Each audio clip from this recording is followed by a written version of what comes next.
സ്വീഡനിലെ എൻ്റെ lab day കണ്ടായിരുന്നില്ലേ? Next task report submit ചെയ്യാന്നുള്ളതാണ്.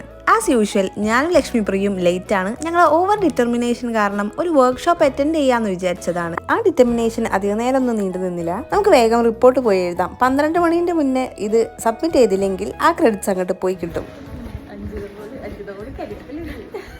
അഞ്ചിതമോള് കലിപ്പിലാണ്. കാരണം ഞങ്ങളെ രണ്ടാളി റിപ്പോർട്ട് എവിടെയും എത്തിയിട്ടില്ലായിരുന്നു കേട്ടോ. അപ്പോൾ അതിൻ്റെ ഒരു ടെൻഷൻ ഉണ്ടായിരുന്നു. ഓളെല്ലാം അവസാനത്തേക്ക് കൊണ്ട് വെക്കും. അമ്മൻ്റെ ഈ ഡയലോഗ് ഞാനിപ്പോൾ ഓർക്കുന്നു. ചക്കിക്കൊത്തൊരു ചങ്കരൻ എന്നൊക്കെ പറയില്ലേ, അതാണ് ഈ ഷോട്ട് കണ്ടപ്പോൾ എനിക്ക് ഓർമ്മ വന്നത് കേട്ടോ.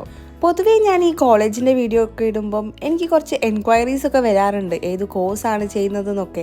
പക്ഷേ കഴിഞ്ഞ ലാബ് വീഡിയോ ചെയ്തപ്പം എല്ലാവരും ഒരു ക്വസ്റ്റ്യൻ ആട്ടോ എന്നോട് ചോദിച്ചത്, ഇവിടെ ഞാൻ PhD ചെയ്യുകയാണോ എന്നുള്ളത്. ഞാനിവിടെ മാസ്റ്റേഴ്സ് ഇൻ മോളിക്കുലർ ബയോടെക്നോളജി ആണ് പഠിക്കുന്നത്. PhDയോ ഹയർ സ്റ്റഡീസോ നിങ്ങൾ സ്വീഡനിലേക്ക് നോക്കുന്നുണ്ടെങ്കിൽ പ്ലീസ് ഡു ഫോളോ മീ. നിങ്ങൾക്ക് അപ്ഡേറ്റ്സ് എന്തായാലും ഞാൻ തരുന്നതായിരിക്കും. എത്ര കാലമായി ഒരു ഗെറ്റ് ഔട്ടൊക്കെ കിട്ടിയിട്ട് ഇപ്പോൾ കിട്ടി, ബോധിച്ചു.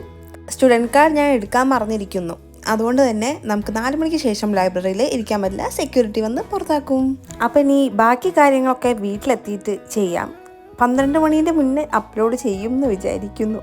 എന്തായാലും നമുക്ക് നെക്സ്റ്റ് വീഡിയോയിൽ കാണാം. അതുവരെ ബൈ.